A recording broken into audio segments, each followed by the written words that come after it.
कोई अगर तुम्हारे प्रति गलत भाव रखता है तो गलत भाव रखने वाले व्यक्ति के प्रति अगर आप दुर्भावना रखते हो तो उसको क्या फर्क पड़ता है बताओ? तुम्हारे दुर्भावना रखने से उसका कोई नुकसान हो जाता है क्या?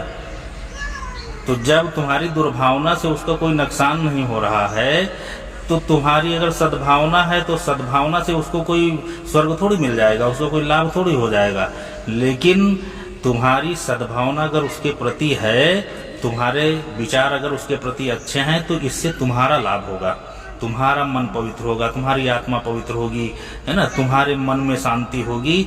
उसके कर्मों का भोग तो उस व्यक्ति को भोगना ही भोगना है। जिसके कुकर्म है तो उन कुकर्मों का दंड तो भगवान देगा, और भगवान कभी किसी को माफ नहीं करता है। भगवान से ज्यादा क्रूर कोई संसार में नहीं है। आदमी के किए कर्मों का जो पाप होता है तो वो पाप अपने बाप को नहीं छोड़ता है, और जो पुण्य होता है वो कहीं न कहीं से उसको प्राप्त हो ही जाएगा।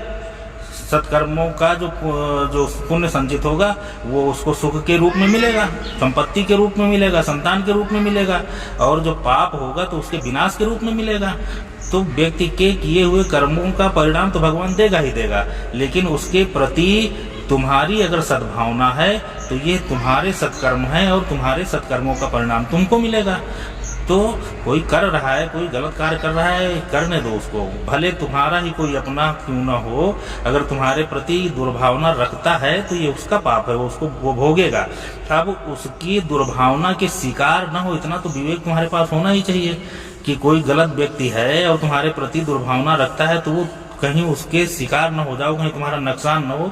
ये विवेक इतना होना चाहिए कि कोई नुकसान न कर पाए, लेकिन उसके प्रति तुम्हारा दुर्भाव होना है ना। भगवान तो वध भी करता था तो प्रेम से करता था, सद्भावना से करता है ना।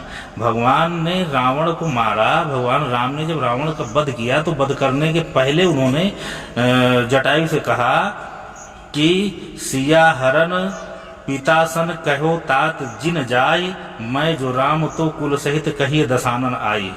माने जटायु से कह रहे हैं कि सीता जी का हरण होगा, ये बात हमारे पिता को मत कहना जा करके। मैं अगर राम हूँ तो रावण अपने वंश सहित जा करके हमारे पिता को बताएगा कि हमने तुम्हारी बहू का हरण किया था। अब आप ये समझ लो कि दशरथ जी कहाँ हैं, जटायु को कहाँ भेज रहे हैं? दशरथ जी के पास। दशरथ जी स्वर्ग में हैं, वैकुंठ में, और जटायु को वहां भेज रहे हैं। और जहां जटायु है वहीं दशरथ के पास पहले ही निश्चित कर दिया कि रावण वंश सहित जाएगा। मैं जो राम तो कुल सहित कही दसानन आई, माने हित कर दिया, उसको वैकुंठ भेजना निश्चित कर दिया और वध भी कर दिया। तो सद्भावना रख करके आप वध भी करो।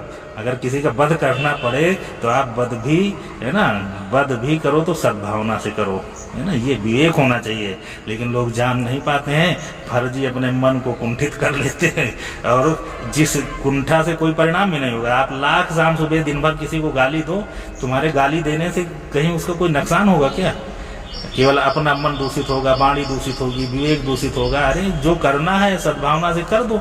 कोई बार बार आपको पीड़ित कर रहा है, जिन मोहि मारा ते मैं मारे, तापर बांधे तने तुम्हारे। तो हनुमान जी भी कह रहे हैं कि अगर कोई किसी को बार बार मार ही रहा है तो प्रतिक्रिया स्वरूप हमने अपने को बचाने के लिए उसको धक्का दे दिया। अब वो धक्का से हमारे मर गए तो उसमें हमारा क्या दोष है? वो सद्भावना थी हमारी, हमने अपने को बचाया।